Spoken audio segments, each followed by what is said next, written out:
Good evening students. आज का हमारा टॉपिक है भ्रूणीय कलाओं का निर्माण। तो गैस्ट्रुला अवस्था जब आती है, इसमें 3 लेयर्स आपको मैंने बताया था बन चुकी होती हैं। ब्लास्टुला में जो ट्रोफोब्लास्ट होता है वो 2 लेयर्स में डिवाइड होता है, हाइपोब्लास्ट और एपिब्लास्ट। हाइपोब्लास्ट की सेल्स ज़्यादा फंक्शन नहीं करती हैं, वो केवल ब्लास्टोसिस्ट को घेर लेती हैं। ब्लास्टोसिस्ट योग सैक में बदल जाता है। ऊपर की जो परत होती है एपिब्लास्ट, वो अंदर की तरफ फोल्ड होती हैं और 3 परत बनाती हैं। मैंने आपको बताया था इस तरीके से फोल्ड होती हैं। अगर हम सेक्शन यहाँ से काट दें, ठीक है, तो एक डिस्क नुमा हमें दिखाई देगा और ये इस तरह अंदर की तरफ फोल्ड होती हैं, यहाँ से और यहाँ से।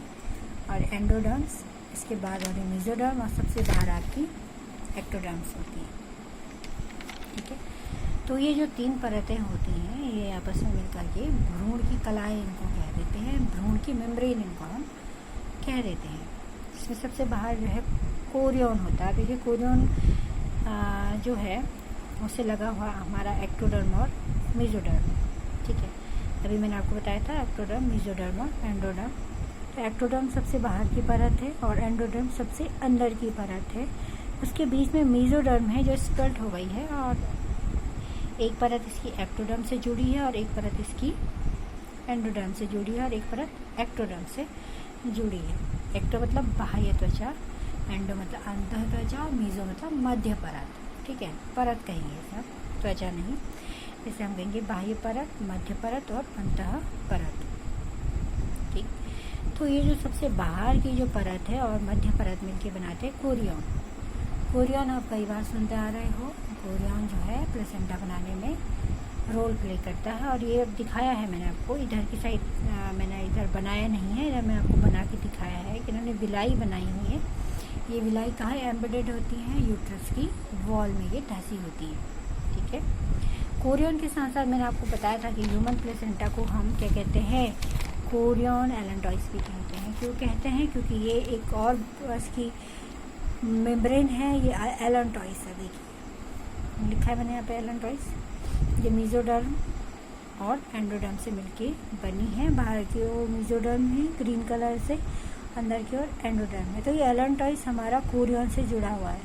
तो कोरियन एलेंटॉइस हम किसे कहते हैं? ह्यूमन की प्लेसेंटा को हम कह देते हैं। तो इस जो एम्ब्रियोनिक मेम्ब्रेन है उसकी जो 2 परत है कोरियन और एलेंटॉइस, इसका काम क्या है? प्लेसेंटा बनाना। और प्लेसेंटा का काम क्या है? विकसित हो रहे भ्रूण को पोषक प्रदान करना। और ये जो कोरियन एलेंटॉइस है ये कहाँ धसा होता है? यूट्रस की वॉल में धसा होता है। ठीक है, उसके बाद मैंने आपको कल ही इसमें बताया था कि ये जो आपकी ऊपर की परत है एपिब्लास्ट से नीचे शिफ्ट हो जाती है और यहाँ द्रव भर जाता है, इसे एमनियन फ्लूइड कहते हैं, और ये एमनियोटिक कैविटी है। तो सेम वे यहाँ पे आप देख रहे हो, ये एमनियोटिक कैविटी है, इसमें द्रव भरा है और इसके बाहर की परत एमनियन कहलाती है। एमनियन ये मेसोडर्म और एंडोडर्म से मिलकर बनी है। ठीक है, और ये भ्रूण है। तो भ्रूण और एमनियन के बीच में क्या है? वाटर है। ठीक है, ये वाटर इसको प्रोटेक्ट करता है, बाहर से कोई भी झटका लगे उससे ये विकसित हो रहे भ्रूण को बचाता है। अगला इसमें योग सैक है। योग सैक मैंने आपको इसके बारे में कल भी बताया था कि जो हमारी हाइपोब्लास्ट होती है नीचे की तरफ वृद्धि करती है, और ये आपकी जो ब्लास्टोसिस्ट है ये योग सैक में बदल जाती है। ठीक है, ह्यूमन एम्ब्रियो में योग सैक बहुत कम क्वांटिटी में होता है, क्योंकि योग सैक होता क्यों है? विकसित हो रहे भ्रूण को फूड प्रोवाइड करने के लिए, जो मेनली रेप्टाइल्स में और बर्ड्स में आप देखते हो, मुर्गी के अंडे वगैरह में, उसमें जो पीला भाग होता है वो काफ़ी मात्रा में होता है। लेकिन ह्यूमन के केस में प्लेसेंटा योग सैक बहुत कम मात्रा में होता है, क्योंकि डेवलपिंग एम्ब्रियो को फूड कहाँ से मिलता है? मदर से मिलता है।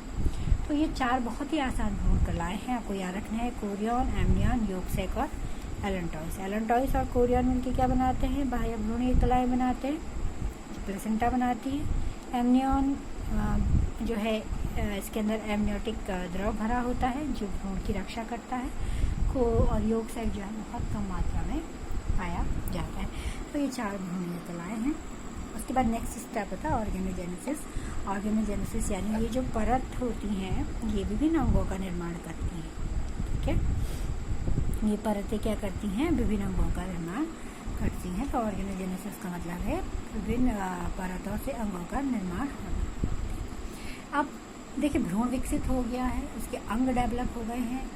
ये सब आपके सिलेबस में नहीं है कि अंग कैसे डेवलप होते हैं, तो इसके बारे में हम डिस्कस नहीं करेंगे। हम आगे बढ़ते हैं पार्टीशन एंड लैक्टेशन, प्रसव और दूध श्रावण। ठीक है, तो गर्भकाल 9 महीने का होता है ह्यूमन के केस में। उसके बाद बच्चे के जन्म लेने की क्रिया कैसे होती है। जब मैंने आपको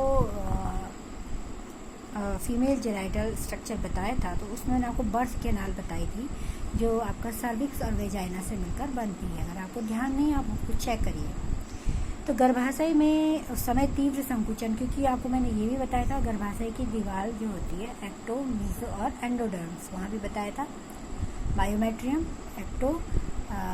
मायोमेट्रियम और एंडोमेट्रियम। ठीक है, तो जो आपकी अंदर की परत है एंडोमेट्रियम, उसमें तो उसका काम क्या होता है, जो भ्रूण है उसको धंसाना। लेकिन जो मायोमेट्रियम होती हैं वो प्रसव के समय हेल्प करती है। नोट्स में लिखा है, आप चेक कर सकते हैं। तो गर्भाशय में तीव्र संकुचन होता है जब गर्भकाल खत्म हो जाता है, क्योंकि गर्भाशय एक पेशीय संरचना है, तो मांसपेशियों में संकुचन होता है, कॉन्ट्रैक्शन होता है, मूवमेंट होता है ताकि बच्चा बाहर निकल सके। तो ये क्रिया कैसे आरंभ होती है, बच्चे की जन्म की क्रिया प्रसव कहलाती है। देखिए प्रसव एक जटिल न्यूरो एंडोक्राइन विधि है। न्यूरो मतलब इसमें तंत्रिकाएं भी भाग लेती हैं, और एंडोक्राइन मतलब इसमें हार्मोन्स का भी बड़ा रोल होता है। अगर प्रसव के समय स्त्री में प्रॉपर हार्मोन्स ना बने तो उसको हार्मोन के इंजेक्शन दिए जाते हैं।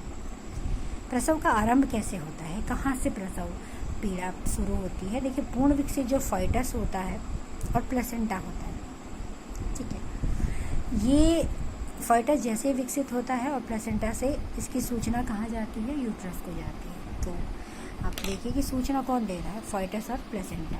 जैसे ही फाइटस पूर्ण विकसित हो गया और वैसे ही प्लेसेंटा और फाइटस दोनों के दोनों किसको मैसेज देते हैं, मैसेज किसके थ्रू देते हैं, न्यूरॉन्स के थ्रू, तंत्रिकाओं के थ्रू। इसलिए इसको हम न्यूरो एंडोक्राइन विधि कहते हैं। न्यूरो का मतलब तंत्रिकाएं जिसमें भाग लेती है, और एंडोक्राइन मतलब जिसमें आपकी हार्मोन्स भाग लेते हैं। तो जैसे ही फाइटस विकसित होता है ये सिग्नल देता है किसको, यूट्रस को, और यूट्रस में संकुचन, कॉन्ट्रैक्शन स्टार्ट हो जाता है। ठीक है, तो इसको एक रिफ्लेक्स कहते हैं। यहाँ पर एक चाप बनता है, इस चाप को हम कहते हैं फॉइटल इजेक्शन रिफ्लेक्स। इंपॉर्टेंट है फॉइटल इजेक्शन रिफ्लेक्स।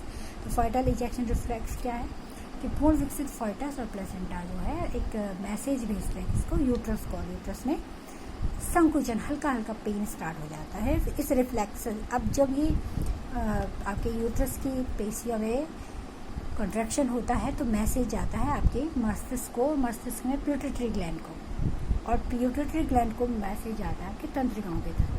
ठीक है, वहाँ से फिर ऑक्सीटोसिन हार्मोन बनना स्टार्ट होता है। तो अगर कोई आपको पूछे लेबर हार्मोन क्या है, प्रसव हार्मोन क्या है, ऑक्सीटोसिन। अगर ये हार्मोन कम बनता है तो फिर इसके इंजेक्शन दिए जाते हैं। ऑक्सीटोसिन के जैसे ये ब्लड में आता है, ये ब्लड के थ्रू, क्योंकि हार्मोन्स ब्लड के थ्रू जाते हैं, ये जाते ही गर्भाशय की पेशी को और तेज़ी से कॉन्ट्रैक्ट करना स्टार्ट करते हैं। जो अभी तक हल्के हल्के हो रहा है तो और तेज़ी से वो कॉन्ट्रैक्ट होना स्टार्ट होता है, और ये तीव्र संकुचन और तेज होता है तो और मैसेज को, मस्तिष्क को मैसेज आता है और ऑक्सीटोसिन आता है, और तेज़ी से क्या होता है, कॉन्ट्रैक्शन स्टार्ट हो जाता है। ठीक है, तो यहाँ पे अब देखो यूट्रस और ऑक्सीटोसिन का एक रिलेशन है। ऑक्सीटोसिन आता है, यूट्रस में बहुत तेज कॉन्ट्रैक्शन होता है, तो तेज संकुचन से जो बच्चा होता है वो जन्मना से गर्भाशय से बाहर निकल जाता है। और इस समय एक और हार्मोन होता है, देखिए रिफ्लेक्स हार्मोन। ठीक है, ठीक है, रिलैक्सिन हार्मोन होता है, इसके बारे में हमने आपको बताया नहीं है।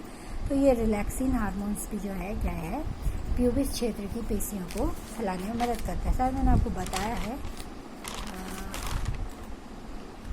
यहाँ बताया है रिलैक्सिन हार्मोन्स प्लेसेंटा से बनता है। वैसे ये ओवरी से बनता है, लेकिन ये प्लेसेंटा से भी बनना स्टार्ट करता है। ये रिलैक्सिन जो है आपकी जो बर्थ नाल होती है उसकी पेशियों को और फैलाता है, ताकि बर्थ नाल जो है वो बड़ी हो सके और बच्चे का हेड जो है शरीर से बाहर निकल सके। ठीक है, तो बच्चे के जन्म के पश्चात जो प्लेसेंटा होता है वो भी गर्भाशय से बाहर निकल जाता है।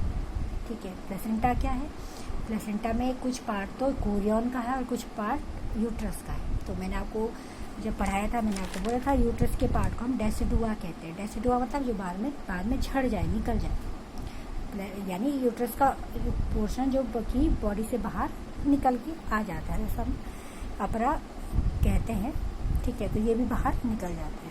अब नेक्स्ट स्टेप होता है मिल्क का। ठीक है, तो प्रसव के बाद जो है वो लैक्टेशन की क्रिया आरंभ हो जाती है, दुग्ध ग्रंथियों से दुग्ध बनना आरंभ होता है। ठीक है, ये भी हमारे हार्मोन्स के कारण होता है, पीयूष ग्रंथि से स्रावित हार्मोन। प्रारंभिक अवस्था में जो दुग्ध बनता है उसे हम कोलेस्ट्रॉम कहते हैं। इस कोलेस्ट्रॉम में एंटीबॉडीज़ और प्रोटीन बहुत ज़्यादा पाए जाते हैं, क्योंकि जो एंटीबॉडीज़ होते हैं इस टाइम पे बच्चे के अंदर नहीं बनती है, तो ये कोलेस्ट्रॉम से ही वो बच्चे तक पहुंचती। HPL हार्मोन आपको बताया था, दुग्ध ग्रंथियों को प्रेरित करता है दुग्ध निर्माण के लिए। ठीक है, तो ये स्टेप बाय स्टेप मैंने फ्लो चार्ट बनाया है। इसमें fertilisation, cleavage, morula, blastula, gastrula, organogenesis, प्रसव और दुग्ध स्राव। ठीक है, तो दुग्ध स्राव की क्रिया क्या कहलाती है? लैक्टेशन कहलाती है। और इसमें प्रोलैक्टिन हार्मोन्स काम करता है। कौन सा हार्मोन काम करता है? Prolactin hormones. ये भी पीयूष ग्रंथि से बनता है। मैं इसे यहाँ नोट्स में लिख देती हूँ, मैं आपको लिख के दे दूँगी। तो 2 हार्मोन आपको यहाँ पे रखने हैं यार, ऑक्सीटोसिन और प्रोलैक्टिन हार्मोन। ठीक है, प्रोलैक्टिन हार्मोन जो है दुग्ध स्राव को प्रेरित करता है। कोलेस्ट्रॉम क्या है? जो आरंभिक दुग्ध बनता है माँ में, और ये इसमें एंटीबॉडीज और प्रोटीन बहुत ज़्यादा मात्रा में पाए जाते हैं। तो एक समरी मैंने इसमें दी है। Fertilisation, cleavage, morula fallopian tube में होता है। मोरूला 16 सेल अवस्था है। उसके बाद ब्लास्टुला अवस्था आती है, जो 64 सेल अवस्था होती है। ब्लास्टुला के अंदर ब्लास्टोसिस्ट होता है, आपको याद रखना है। ब्लास्टुला ही अवस्था में गर्भाशय में ये अंतरोपित होता है। उसके बाद गैस्ट्रुला अवस्था आती है, जिसमें भ्रूणीय कलाएँ बनती हैं, जो ट्राइलेमिनर होता है। ट्राइलेमिनर में 3 परत जिसमें होती है। फिर ऑर्गेनोजेनेसिस, ऑर्गन्स बनना, फिर लेबर और फिर दुग्ध। इसी के साथ हमारा ये चैप्टर ख़त्म होता है। इसके बाद हम नेक्स्ट चैप्टर स्टार्ट करेंगे। Thank you.